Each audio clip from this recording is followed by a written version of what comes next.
This is a great opportunity for us to try to connect the Yom Kippur themes about life and about death with potential sermons that you may want to give this year at any time during the High Holidays, but certainly on Yom Kippur. For programs that you may want to introduce at the time of the High Holidays that deal with how we live our lives, how we anticipate our death, how we prepare for death, how we make meaning of the life that we have, that you will then unroll or roll out rather throughout the year. And I would say most importantly, using the High Holidays and this theme about life and death as a way to create or change the culture and the conversation around the way we talk about these things in our Jewish community. And so what I want to do, and I'm sort of making a very large assumption that many of you have encountered the idea that Yom Kippur asks us to really consider how we live in anticipation of the fact that we may or may not be given another year in which to do that. The text sheet I handed out is some of my favorite texts that sort of encapsulate that idea. The first from Rabbi Ed Feinstein, who really, I believe, with some humor and some amount of poignancy, really points out what sorry, it'll say at the top. I'm sorry, I was not clear about that. How did they? Sorry, your side. Thank you, David. I'm sorry. That was perfect. So this one says text 1 Yom Kippur, text 2 the Vidui prayer.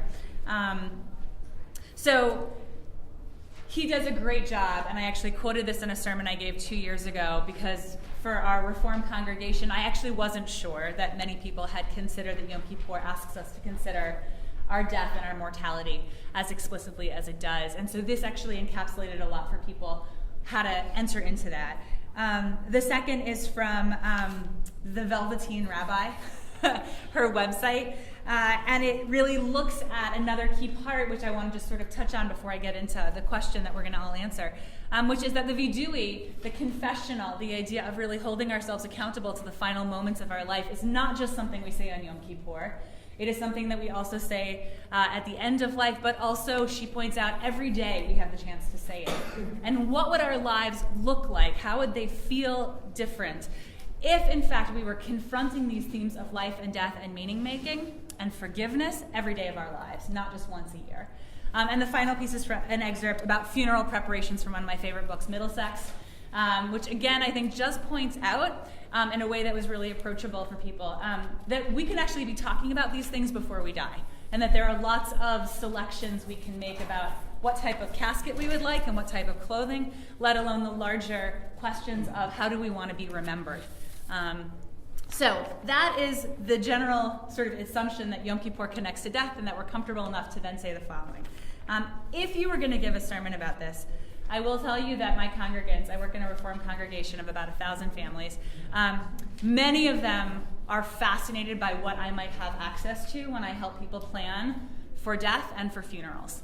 There is a deep interest in what type of learning I have soaked up because I'm a witness, and I have a front row seat, as it were, to people's wrestling with the most important questions of life, even though most of them have also wrestled with it. They don't remember it as well. So when I chose to give a sermon 2 years ago that highlighted what I had learned from moments in which I encountered death, working with families, the lessons I had drawn out, and the phrase again and again, what did death teach me, or let death be my teacher? People were really drawn in by this, and they did reflect and think about it. So before I get to sort of the piece of so then what, I want to ask you to consider with your neighbor, or in a group of 3 if you need to turn to one another, introduce yourself if you've never met, and consider very briefly sharing for just a minute from your experience of officiating at funerals, of experiencing death in your own lives, in your own families and communities, from working with people at the end of life, what is one thing that death has taught you? Either about how you live life, or what is so important to know as you encounter the challenges of life. If death was your teacher, or has been, what has death taught you? So I want to invite you to turn to your neighbor quickly, introduce yourself, share for about a minute some piece of learning, and then I'm going to ask us to turn back and share a few responses out loud before I get to sort of the takeaway of this.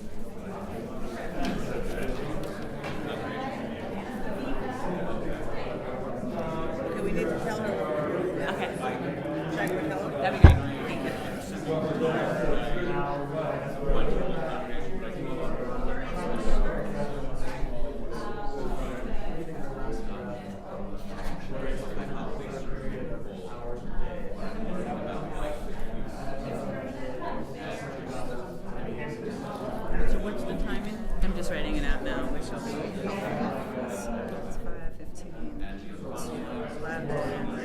This is 11. That doesn't sound right.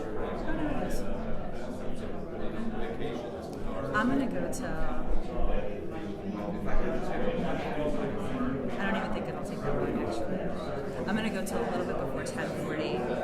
We are supposed to finish at 11:15. So basically from the transition point of whenever you get in, so 10:40, let's say to 11, even 11 o'clock. And then if we do 11 o'clock to 11:12, as it were, the last couple minutes, 11 o'clock to this is just to let them give feedback.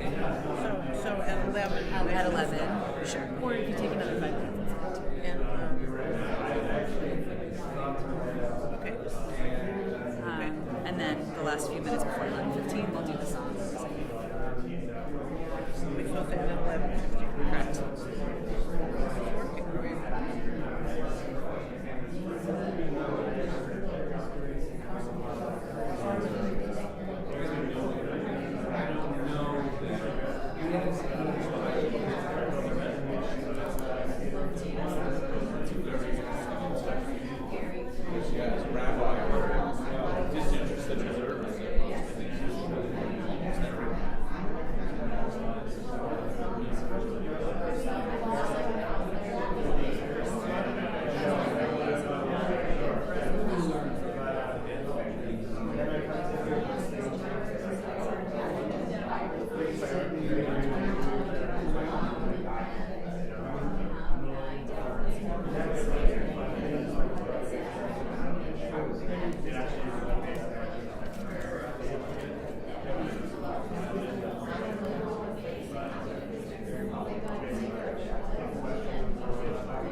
Take one more minute.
All right, I'm going to ask you to finish up your last sentence.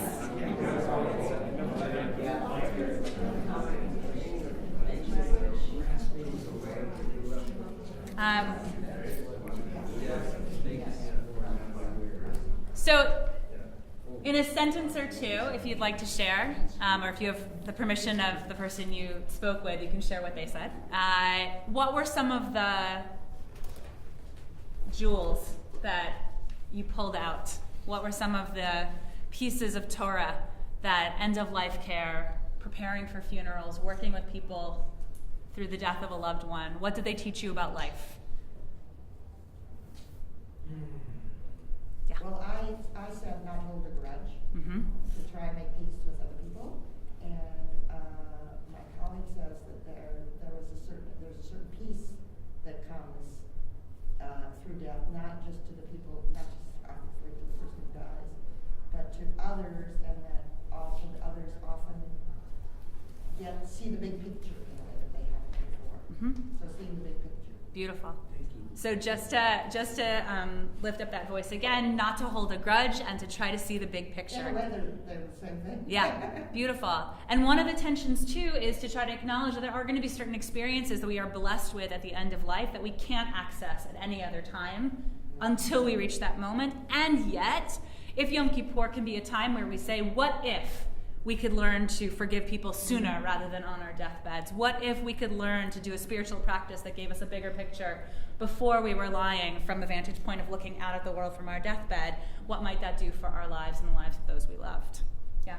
Okay, that there's no guarantee, well, there is one guarantee that we're all going to die, but that there's no guarantee that it's going to be a fair death in terms of how we've lived our lives. And that because we don't know at any time when death will come, we cannot afford to waste 1 minute of our lives. Powerful. Thank you. Yes?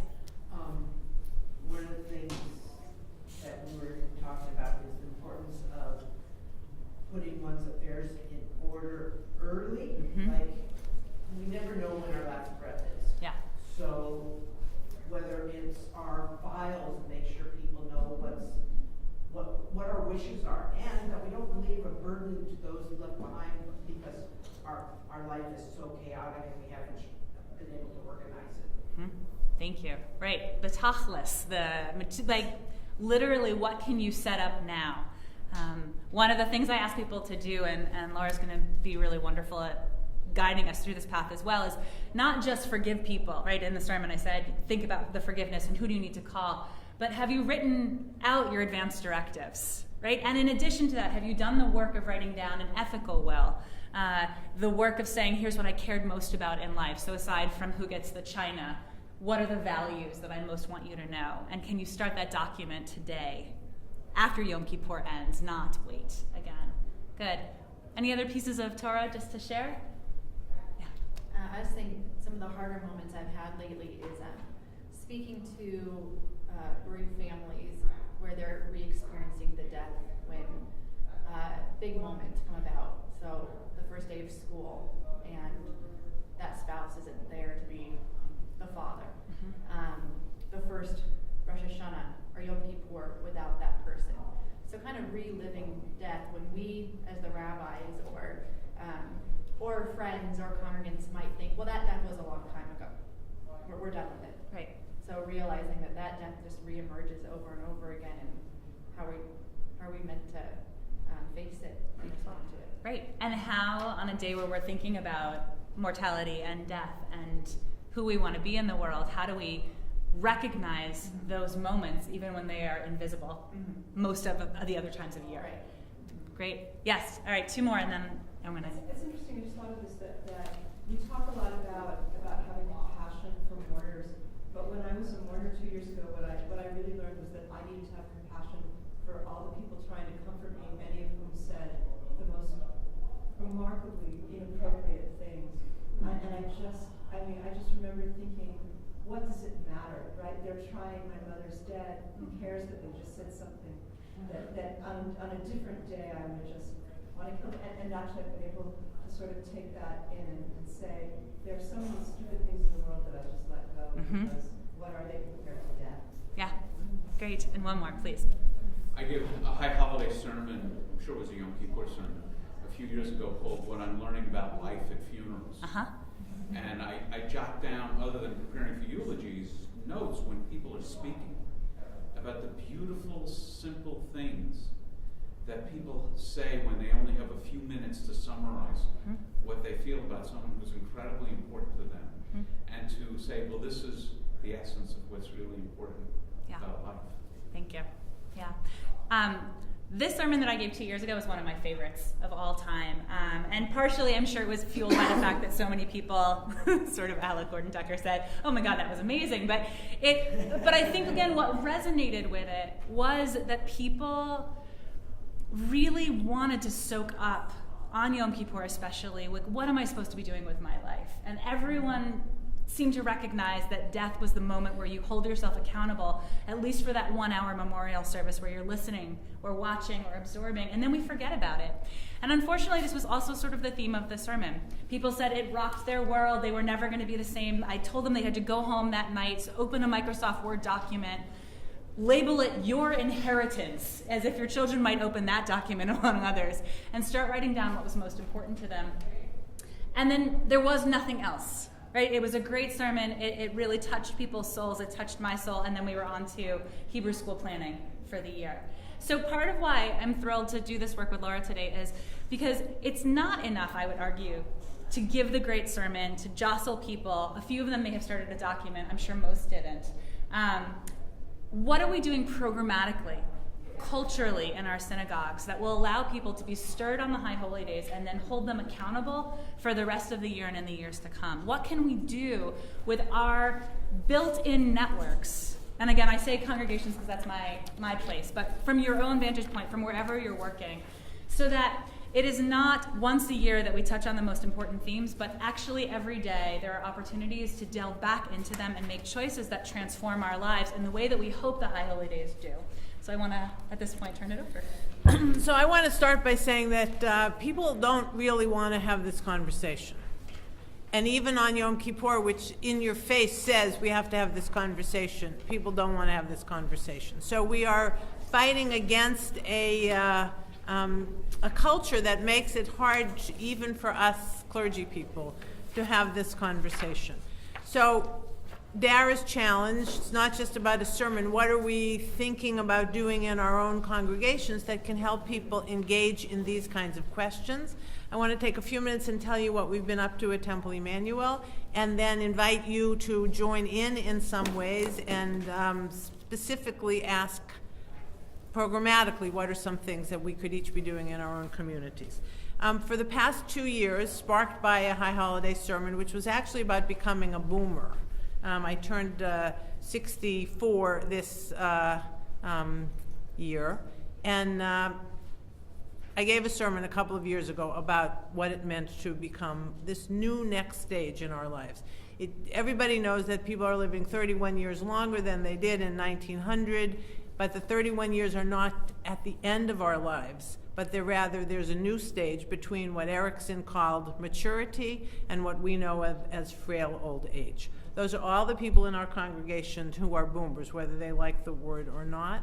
The Jewish community is not paying attention to them at all. The secular community, there's a ton of stuff out there, zillions of websites, AARP, Huffington Post. I mean, you all know about this stuff. But in the Jewish community, the focus on ensuring the Jewish future is about investing in the 20s and 30s, and there's no sense that this cohort is part of the Jewish future. But of course, it is part of the Jewish future. And how do we change the conversation in the Jewish community so that we think about engaging and re-engaging boomers, people that perhaps have more discretionary time, more discretionary income, and are thinking about spiritual questions in a new way because of the stage of life. Okay, so 2 years ago I gave a sermon that raised these issues, and then over 2 years we were engaged in a community organizing process that had many different house meetings where we asked people in this age cohort to think about 3 questions.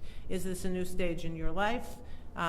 What keeps you up at night? What are your concerns? What gets you up in the morning? What are you excited about? The second question was, has there ever been a time when the Jewish community was here for you at this stage in your life? Or if not, what would it look like if the Jewish community were present? And then the third question, what kinds of changes have to happen in our cities, in our towns, in our communal life in order for this stage of life to be a richer stage of life? Out of all of these conversations, we engaged about 250 people in the congregation, which is a huge chunk of my congregation. 4 issues emerged. The first was spirituality. What are the spiritual issues of this stage of your life? And people are asking very different kinds of questions at this stage when they realize that there's less time ahead than there was behind.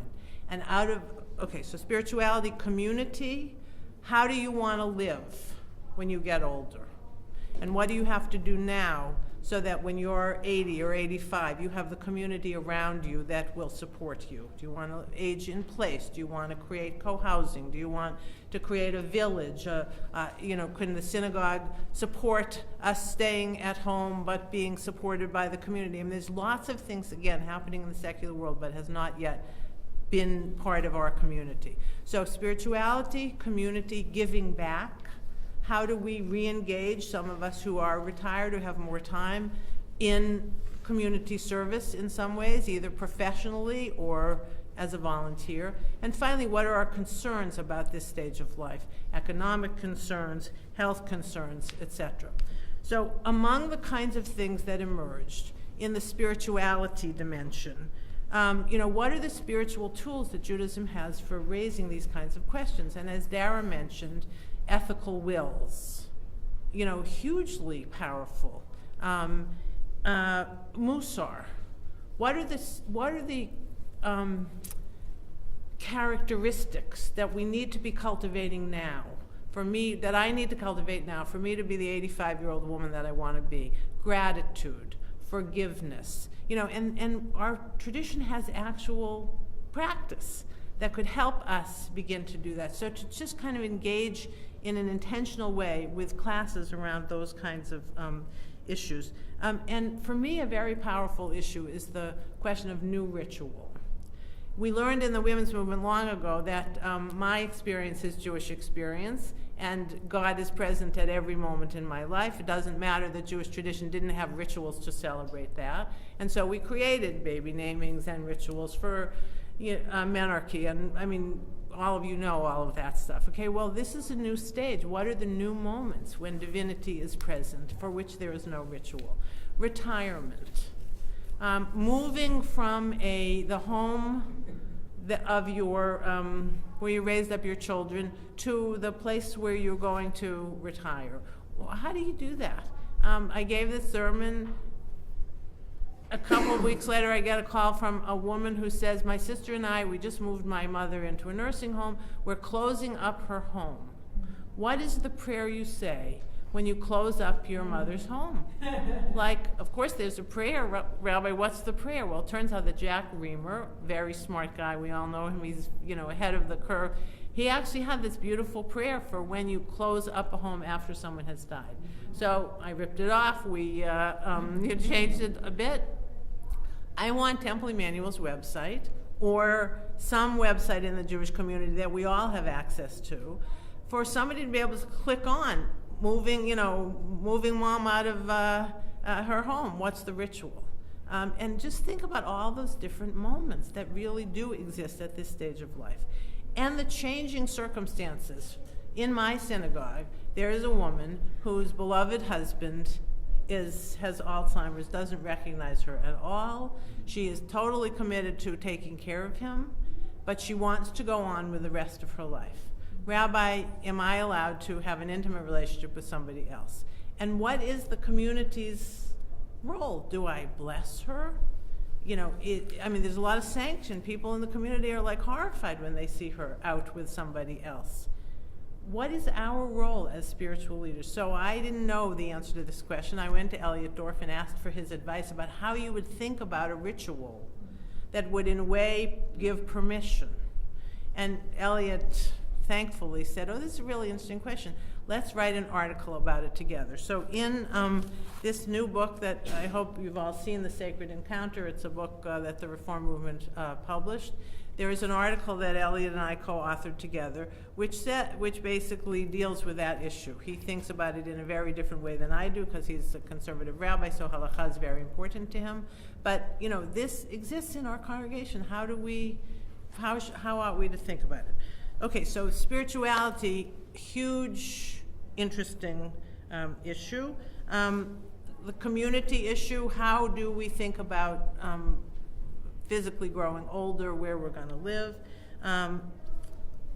Giving back, how do we have people have access to important volunteer opportunities? We're losing some of these very talented people to other kinds of organizations in the community, because the Jewish community is really not thinking about how to re-engage these people. If we lose them, it's going to be really a challenge to the Jewish future, because these are people whose resources, as well as whose gifts and talents and expertise, could be very important for the Jewish community. Okay, and finally, what are the concerns? Well, one of the concerns has to do with end-of-life issues. What I passed out was a tool called 5 Wishes. How many of you have seen 5 Wishes? Okay, it's illegal for me to have Xeroxed them, so if you tell anyone, I'll have to kill you, so please don't. But you can access it online. Congregations can make it available to their congregations, so you could link your website to 5 Wishes and send people to it. Notice the questions. This is different from a regular end-of-life medical directive, which we have here. Cedars-Sinai has a wonderful medical directive, and they would be very happy to make these available to your congregation. But this is interesting because it asks different questions, not just how do I want to be taken care of medically, but how comfortable do I want to be, how I want people to treat me, what I want my loved ones to know. And it's a very challenging document. So I'm in a blended family. My husband and I together have 4 children. We wanted to have a conversation with our kids about our end-of-life issues. We went through this separately. We have very different ideas, he and I, about what we want for ourselves. It was important for me that his daughter understood that if, God forbid, he had Alzheimer's and couldn't recognize me anymore, that what he would want for me is that I could go on with the rest of my life. We wanted to have that conversation with our kids. We managed to take them away on a fabulous vacation. The deal was that we were going to have the conversation. That was the cost of the vacation. And we shared with them our 5 wishes, and it was a hugely powerful conversation with our kids about things that we've never really talked to them about before. Issues of forgiveness and all kinds of stuff came up that we didn't intend to, but because we were dealing with a tool like this. So the question is, how do we get our congregations to have this conversation? And why is it important? It's not only important because all of us have been in hospital rooms where grown-up kids are fighting with each other because even though mom and dad had an end-of-life directive, they weren't really clear what it meant. And in my experience, it's always the kid who had the least resolved relationship with the dying parent who's the one who wants to keep them alive even longer because finally they want to be the good child. And all kinds of toxicity. I mean, you're all nodding. We all know that this happens. If our congregants were really clear about this, it would save all kinds of pain and horrible stuff. So this is a gift that we can give them. How do we get them to have this conversation? Cedars-Sinai is very interested in working with congregations to have us figure out a way to have this conversation. They actually even want us to have a survey, how many congregants have done end-of-life directives, and then whatever the process is that we get people to do it, at the end of it, how many of you have it now, to just see if you can change people's behavior by a thoughtful plan. Why is it in Cedar's interest? Because medical costs at the end of life is hugely what is fueling all of the out-of-control medical costs. So this is a place where politics and the spiritual teachings of our tradition really come together and link. So, so this is also a spiritual tool. So how many of you do have end-of-life directives? How many of you have had this conversation with your kids? How many of you have had this conversation with your adult parents? Okay, just kind of look around. Here we are. We know how important this is. And even so, it's hard for us. So here's what we want you to do. We want you to take a few minutes. We still have a few minutes. And turn to your neighbor again and tell them what it was like when you had this conversation with your children or your parents, or what is keeping you from having this conversation. Okay? Everybody clear? Okay, go.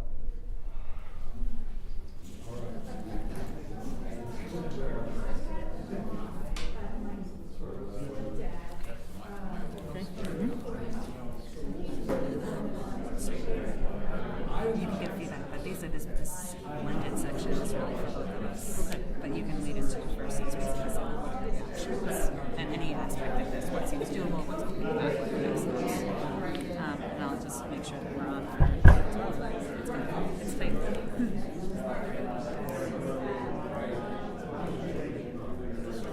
Have you preached on it this time already? I'm sure that I will.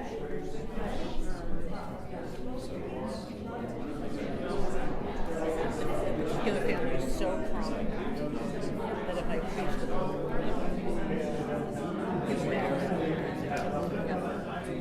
it's also after Elliot, it's a halachic. For me, it's not. For me, it's often. So there are year to start this relationship. That was not personal. But it was just so interesting to see how thoughts and what it means to take Jewish law that seriously. Yeah. But you said you had a kind of issue with pronunciation as well.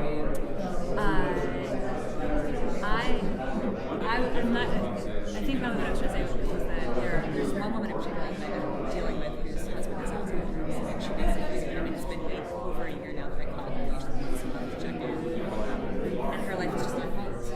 She just feels like she is. We have a group through the Freelancer Partners business with and we have a group every Tuesday. Caregivers. You should or any of your people on But it's funny, I don't actually know.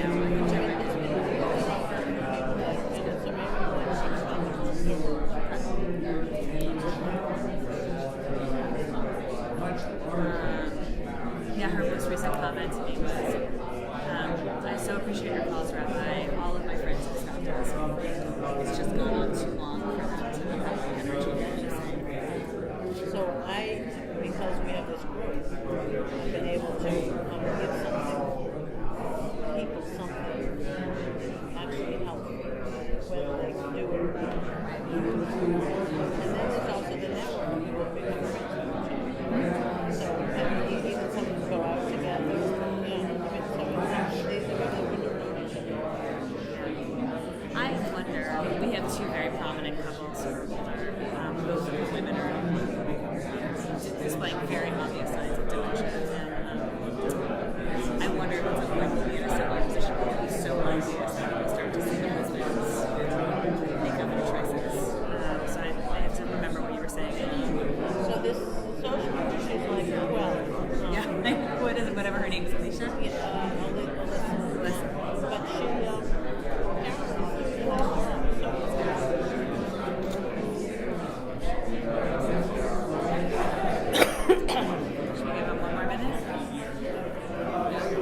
One more minute.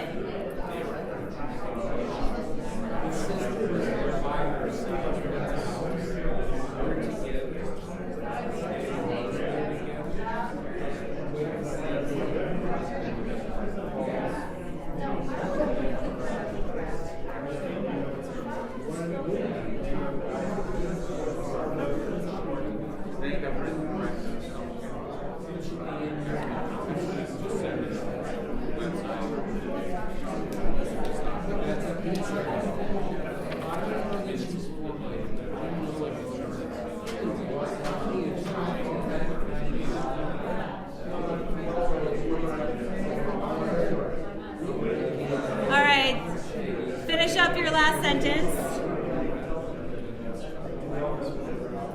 We're going to pull back together.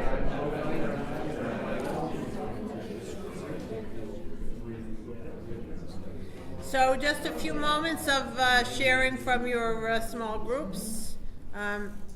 Reactions? I'll share. My child is not old enough to have this conversation, so I have not had that conversation with him. But I think what prevents me from having the conversation with my parents, and I haven't yet had this detailed level of the conversation, is I'm waiting for my parents to lead the conversation. I think they know that I think it's important. We've actually had passing references to this conversation, and they know that I think that it's important. I know that they know that it's important. I know that they're very conscientious, responsible about making decisions about long-term care and health care, and thinking through some of the conversations. I trust that they've had the conversations amongst each other, but in some way, I'm inspired by this conversation to tell them that I'm open to the conversation and waiting for them to lead. That's why I'm not initiating the conversation. But I'm encouraged by this to let them know that, to signal to them that if you were waiting for me to initiate the conversation, I'm waiting for you to initiate the conversation. And if you want me to initiate the conversation, then I'm open to that too. Right, and it is interesting that we can say to our parents, listen, I know what happens when the conversations haven't happened. I want you to initiate the conversation. We know this in a way that other people don't necessarily. Good. And take us on a vacation.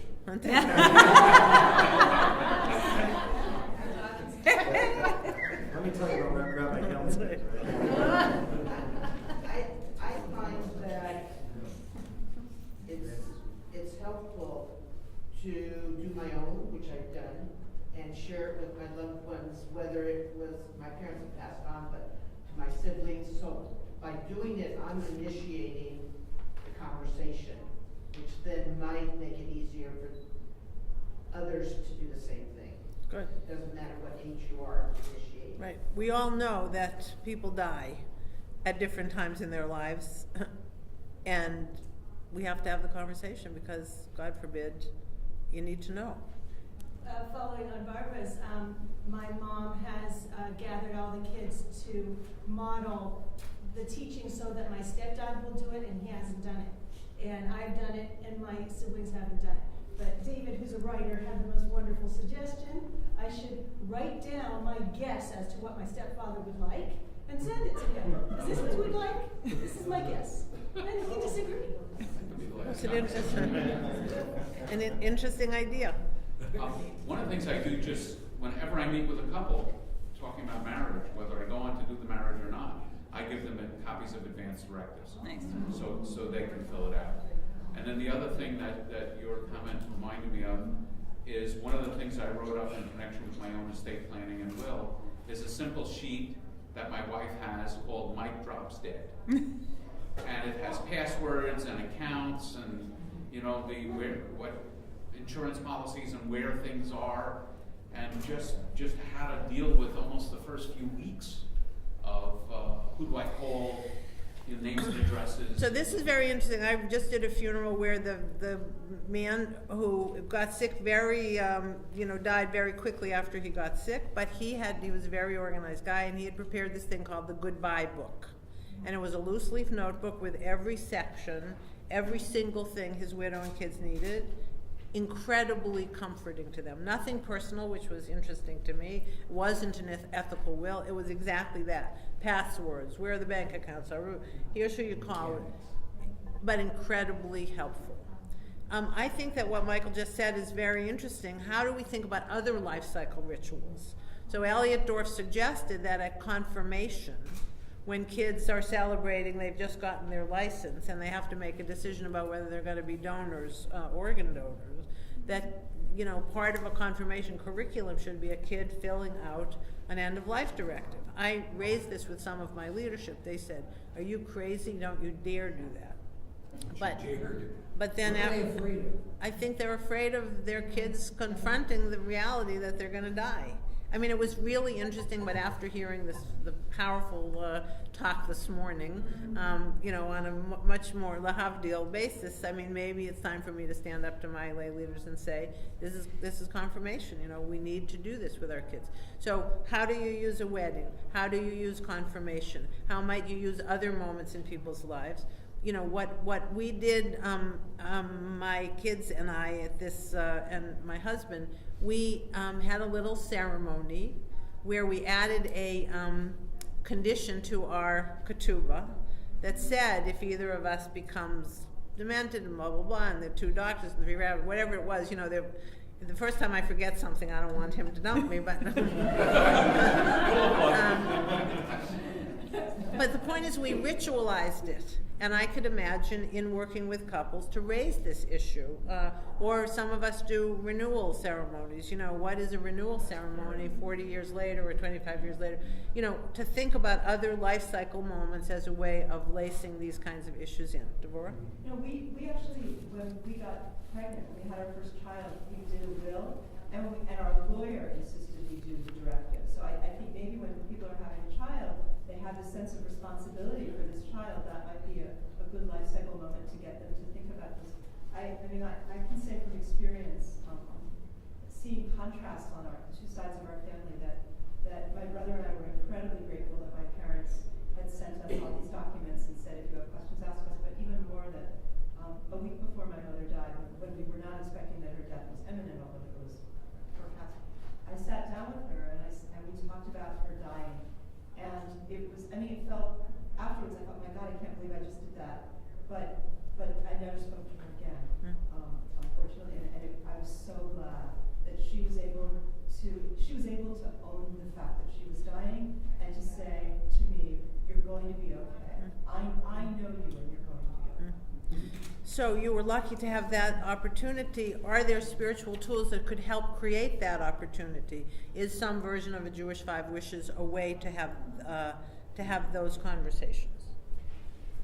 Sort of a plug. About a decade ago, I wrote an ebook called Ketubah Kit for Rabbis about how to reintroduce what a traditional ketubah was, which was anticipating divorce and death within the context of the marriage, and how to have that conversation as part of premarital counseling. So it's available online, or contact me, David Stein, and I'll get it to you. So through this whole process that Emmanuel has gone through, we've discovered two things. One is that we want to do stuff in our congregation. So if I wanted to do this in my congregation, what do I need to do? I personally can't go to every congregant and sit with them and go through Five Wishes. But what would it look like if we went to Cedar Sinai, who's actually interested in this, and they did a workshop that trained lay leaders who have some skill at interpersonal stuff, with all you need to know to counsel somebody about this. And we had a group of lay people who would be willing to go into somebody's home and sit with them and work through this. Now, whether congregants would let somebody, not the rabbi, have that conversation is an interesting question. But imagine the transformative power of our synagogues if so-and-so has been in the home of so-and-so and they actually have had this intimate conversation. It would really kind of change the notion of community and what a spiritual community can be. And we have partners. I keep looking at Jason there in the back. Cedars really wants to figure out a way to help us do this because it's in their interest. It's in their interest because they care, and it's also in their interest because it has implications for the economics of healthcare. Before Dara makes me stop. Oh, no, it's okay. I was just going to add something really quickly. Okay. Just that my senior rabbi, Zoe Klein, also spoke about the Cedar Sinai conference that she went to around end of life. And the thing that people remember the most is that she said, to the congregation of Shabbat goers, that people do come in and talk with rabbis long before they die about how they want to plan out their death. And people actually it hadn't occurred to 90% of the people that going to Zoe or myself or anyone on staff could actually be something they do. And as a result, a few people made appointments with her in the subsequent month. So even just using a Friday night opportunity or a bulletin article to say, this happens and it could be you, meaning you could be the next person to call me, I think could be very helpful. So the first thing is, what are we doing in our congregations? How this might change adult education, given who your learners are, and new rituals, and what your website might look like, etc. But Emmanuel, because we're so passionate about this, wants to be the hub of having this conversation in the larger Jewish community. And so there are two things that we're doing that I want you to know about. The first is that we are hosting a conference on November 9th featuring this guy, Mark Friedman, who created Encore.org and wrote one of the very significant books about this stage of life called The Big Shift. The goals of this conference are to bring together representatives from different constituencies concerned with growing older within the Jewish community in order to change the conversation about this next stage, and to create a space within our synagogues and the larger Jewish community in which to fully engage and address the cognitive, emotive, spiritual, and physical needs and gifts of this booming population. And the second goal is to take away current best practices. Stuff is happening in different synagogues. We might not know about it. We need to be sharing it with each other. So because this conference is about changing conversations in our synagogue, the way we're organizing it, and I invite any of you who are synagogue connected to join us, we want you to be our partners. Cedars is one of our partners. We want you to be our partners. We want you to send 5 of your lay leaders who are interested in this to this conference. And then we want them to come back to your synagogues and work with you about what you're going to do in the synagogues. In other words, we're not creating a major thing in the Jewish community, a program or whatever. What we're doing is trying to figure out the tools that we need to make change in our own institutions. So for $500, you can co-sponsor this. You get to send 5 of your people, and it's a day-long conference. We at the same time are going to have a public piece of the conference that's open to anybody in this demographic, and the demographic is between 50 and, frail old age. I'm sure there'll be a lot of people who are not exactly in that demographic who might come. So, because there's a real hunger out there. So anyway, take a look at this, and if you're interested in becoming our partners, again, what we want is simply to get this conversation going and to share resources. That's the first thing that's happening. The second thing that I want you to know about is that the Institute for Jewish Spirituality is working on what they're calling wise aging. Rabbi Rachel Cowan, who many of you know, and Linda Thal, who many of you know, have written a book that Berman House is about to come out with, and it's called Wise Aging, and it's this fabulous curriculum about teaching the spirituality of this stage of life. And we are fortunate to be able to be bringing them, the Institute for Jewish Spirituality, to do a small training, a pilot training for 30 people. And the idea is, again, to train lay people in this curriculum so they can go back into your congregations and be teaching this class. It doesn't have to be us. We can be empowering our lay people to do it. So if you're interested in any of this stuff, but particularly at some point when this book comes on the market, once the book is out, any of us can teach this class because it's text, it's spiritual practices. We all know this stuff, but they have actually done the work to create the curriculum. So I want you to know about that. We have about 4 minutes before we finish, and our conclusion is about a minute using a traditional psalm and a nigun. So in, let's say, the remaining 2.5, we just are curious about your reactions, either personally or professionally. A word or a brief sentence about what you might take away from this, or just what this conversation or these topics has resonated with you. A word or a phrase, just as an evaluation. It's probably one of the best mitzvot you can do. One of the best mitzvot you could do. Thank you. Occasionally, I remind people that the death rate is 100%. That's a statistician's approach. Yeah, Max. I wonder how we can make this conversation relevant to those who are non-married, non-children, basically people for whom, chas v'shalom, it still could be a relevant question for them and for their loved ones. Good question. Thank you. You know, I also do a lot of work with hospice, and if the dying person, well, whether they're aware or not, it is a tremendous opportunity to raise these issues. Maybe too late, but late is better than not at all. Mm-hmm. And a lot of times in a hospice situation, there's a lot of denial, and the spiritual advisor, rabbi, has an opportunity to get the elephant, really into the room and people to recognize it and to have the conversation that they've been avoiding all their life. Right. And we hope that the end of life opens them up to the urgency of that moment. Good. 1 or 2 more reactions? Oh, me? Just a word or a phrase. My face. I'm actually really troubled about this piece, about the fact that there's so many people in the boomers population that we've ignored. Personally, I've been given most of my portfolio is dealing with people in their 20s and 30s, and most of the angry emails I get are from this population saying, "You're not doing it for me. Where's the stuff for me?" And like you're saying, it's a Jewish community culture change. Really, so join us. I am convinced that we are riding, this is the next big thing, and if we do this conference and it is successful, Federation will pay attention. Right now, they're not paying attention. They will, and funders will as well. This is a ground-up thing. I love the lay people. This guy, Mark Friedman, he's got this, he thinks that this is the next civil rights issue. And if we think about it as a movement, so join us on this thing, and those people won't be angry because we'll be actually engaging them in a serious way.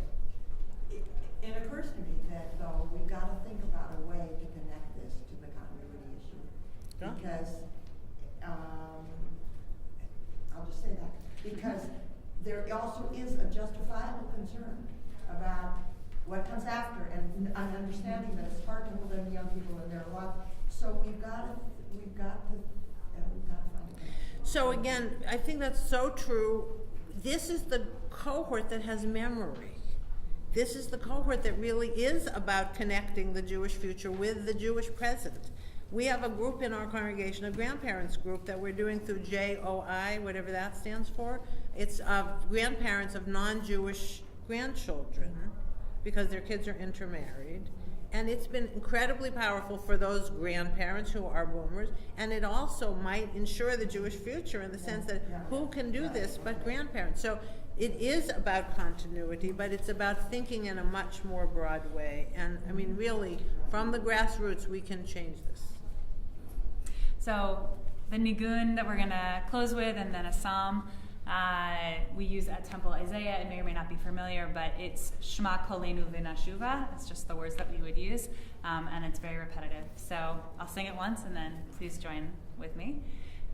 Shema Kolenu V'Nashuva, V'Nashuva, Shema Kolenu V'Nashuva. Just repeats. Shema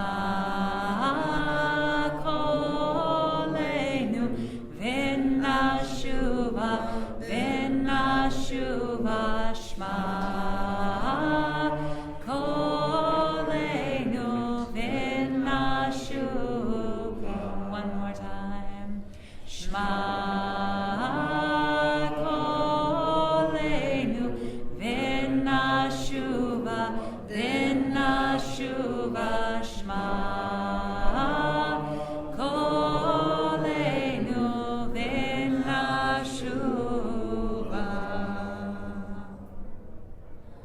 So I conclude with a version of a translation of Psalm 90 by Stephen Mitchell. Lord, through our generations you have been our strength and our home. Before the mountains were born or the oceans were brought to life, for all eternity you are. 1,000 years in your sight are like yesterday when it passes. You return our bodies to the dust and snuff out our lives like a candle flame. You hurry us away. We vanish as suddenly as the grass. In the morning it shoots up and flourishes. In the evening it wilts and dies. For our life dissolves like a vision and fades into air like a cloud. We live for 70 years or 80 if we are strong, years filled with pain and suffering. They pass and we fly away. Teach us how short our time is. Let us know it in the depths of our souls. Show us that all things are transient, as insubstantial as dreams, and that after heaven and earth have vanished, there is only you. Fill us in the morning with your wisdom. Shine through us all our lives. Let our hearts grow soon transparent in the radiance of your love. Show us how precious each day is. Teach us to be fully here. Teach us to number our days, that we may get a heart of wisdom. Thank you.